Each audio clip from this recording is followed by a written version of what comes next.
इस वीडियो में हम लोग क्लास सेट मैथ का मॉडल सेट 7 पढ़ने वाले हैं। ठीक है, मॉडल सेट 6 तक के वीडियो पहले ही बना चुके हैं। अगर आप नहीं देखे हैं तो कमेंट बॉक्स में लिंक दे दिए हैं या फिर आप सीधे प्लेलिस्ट से देख सकते हैं।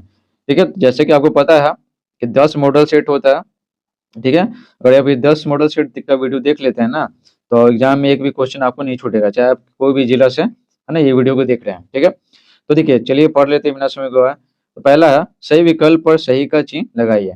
सबसे छोटी प्राकृत संख्या तथा सबसे छोटी पूर्ण संख्या का अंतर होगा।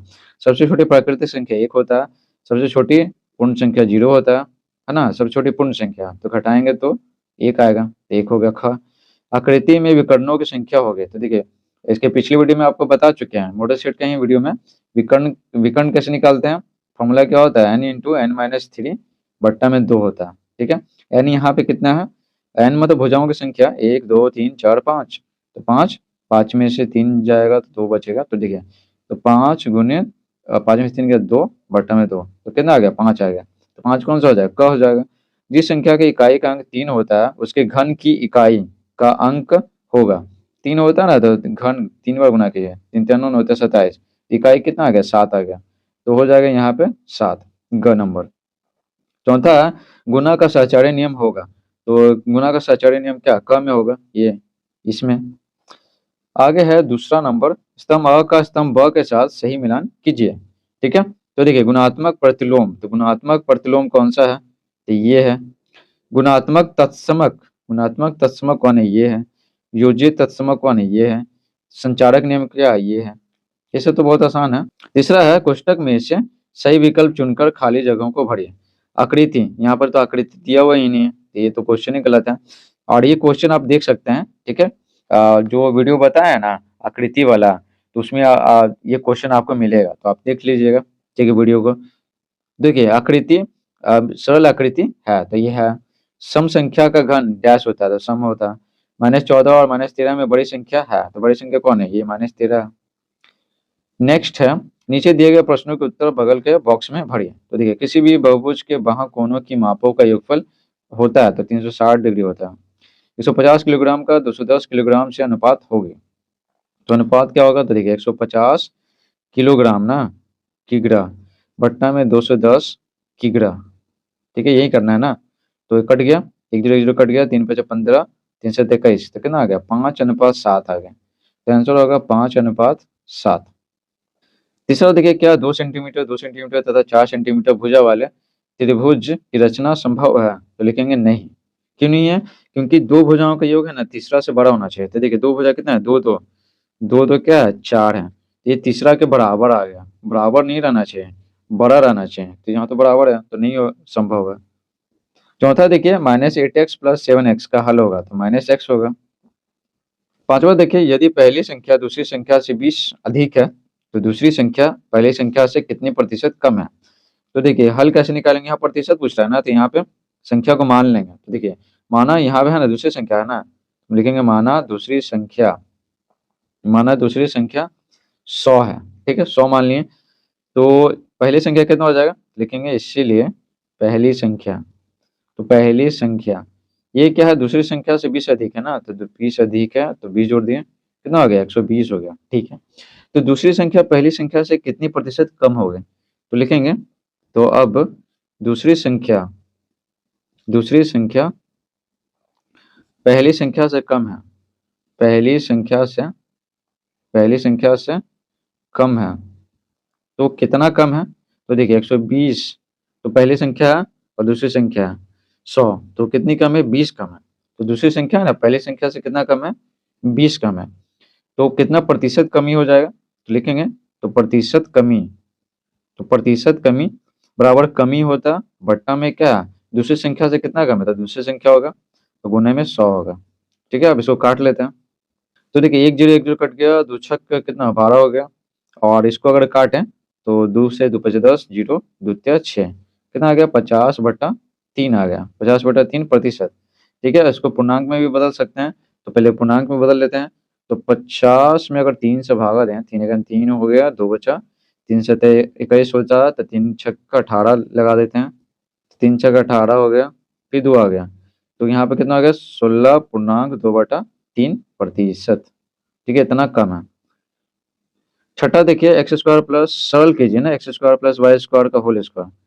तो यहाँ पे हल करेंगे तो देखिए x square plus y square का होल स्क्वायर, तो किस पे बनेगा, तो ये बनेगा हमारा ए स्क्वायर, है ना, ए स्क्वायर बोल रहे हैं, ए प्लस बी का होल स्क्वायर बराबर ए square plus 2ab plus B square पे बनेगा। ठीक है, यहाँ पर ए बराबर कितना है, ए बराबर एक्स स्क्वायर है और बी बराबर क्या है, वाई स्क्वायर है। ठीक है, तो लिखेंगे इसलिए x square plus y square का होल स्क्वायर बराबर ए स्क्वायर, तो ये कितना है, एक्स स्क्वायर है, ए स्क्वायर और 2ab, 2a और b हो गया प्लस बी स्क्वायर हो गया। ठीक है, बी स्क्वायर एक्स पे पावर 4 हो गया, 2x स्क्वायर वाई स्क्वायर हो गया, वाई पे पावर 4 हो गया। ये हमारा हो गया आंसर। आगे बढ़ते हैं। सातवां सवाल देखिए, एक मानचित्र का पैमाना 1:25, यहाँ पे कितना 6 जीरो है दिया गया है। मानचित्र में दो नगरों के बीच की दूरी, ठीक है, यहाँ पे 5 लिखा हुआ तो 5 सेंटीमीटर है, तो उनके बीच की वास्तविक दूरी क्या है। तो देखिए अगर मानचित्र में ना एक है, ठीक है, तो एक है यानी 1 सेंटीमीटर, तो ये है ना ये वास्तविक में इतना होगा। ठीक है, 25 और 6 जीरो सेंटीमीटर होगा। तुम दो नगरों के बीच की दूरी 5 सेंटीमीटर है, तो वास्तविक दूरी कितना होगा, तो यहाँ पे हल लिखेंगे। मानचित्र में दूरी, मानचित्र में दूरी,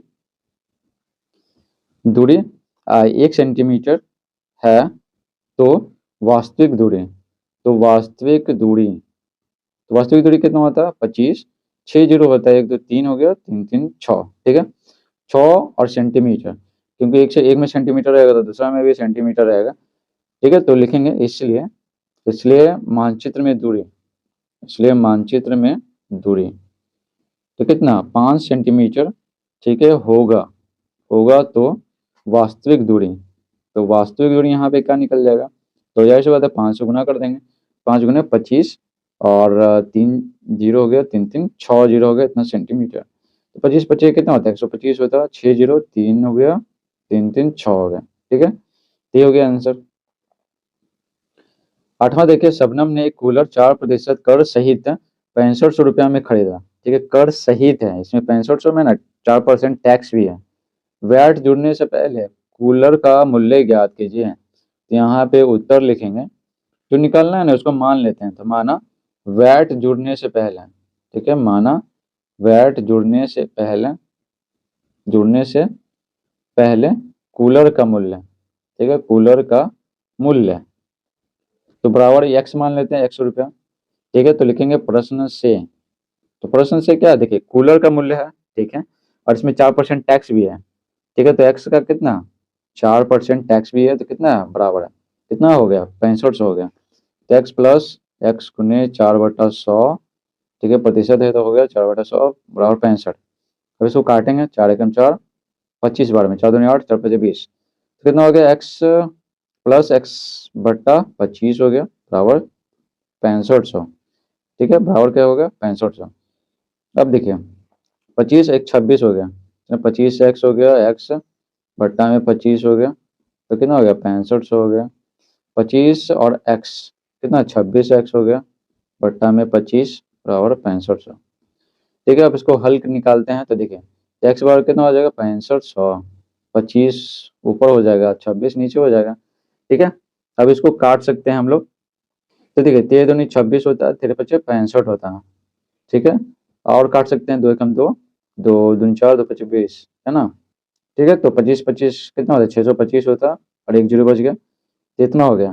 ठीक है, तो लिखेंगे अतः, अतः करके लिखेंगे अतः, और यहाँ पे क्या निकलना था, कूलर का मूल्य निकलना था ना, तो लिखेंगे अतः कूलर का मूल्य, ठीक है, कूलर का मूल्य बराबर कितना हो जाएगा 6250 रुपया। ठीक है, तो कितना हो गया 6250 रुपया। आगे देखिए हल कीजिए, तो यहाँ पे उत्तर लिखेंगे, यहाँ पे भागा देना है, तो देखिए x square minus 5xy plus 6y square में हमें भागा देना है कितना x माइनस 2y से। तो देखिए एक्स स्क्वायर 5 को लिख सकते हैं, ठीक है, 2xy माइनस 3xy, ठीक है, -5 को लिख सकते हैं ना, -2 -3, ठीक समझे, तो लिख दिए। आगे देखें प्लस 6y स्क्वायर, अगर नहीं समझ में आएगा तो कोई बात नहीं, आप चैप्टर का वीडियो देखिए उसमें अच्छे से समझाएं, ठीक है, एक एक स्टेप समझाएं। अब देखिए दो दो का जोड़ा बनाएंगे तो एक्स कॉमन ले लिए तो x बचा और यहाँ पे 2y बचा, -3 कॉमन लेंगे तो x, यहाँ पर क्या y भी कॉमन लेना पड़ेगा y, तो यहाँ पे x बचा, यहाँ माइनस रखेंगे तो ना माइनस माइनस क्या होगा, ये माइनस माइनस मिलकर प्लस होगा और 2 बचा, 2 और y बचा, x माइनस 2y हो गया। अब देखिए x माइनस 2y यहाँ पे हो गया और x माइनस 3y हो गया, बट्टा में x माइनस 2y हो गया।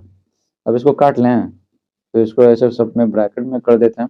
अब इसको काट देते हैं तो ये कट गया, ये कट गया, तो क्या बच गया, x माइनस 3y बच गया। ये हो गया हमारा आंसर।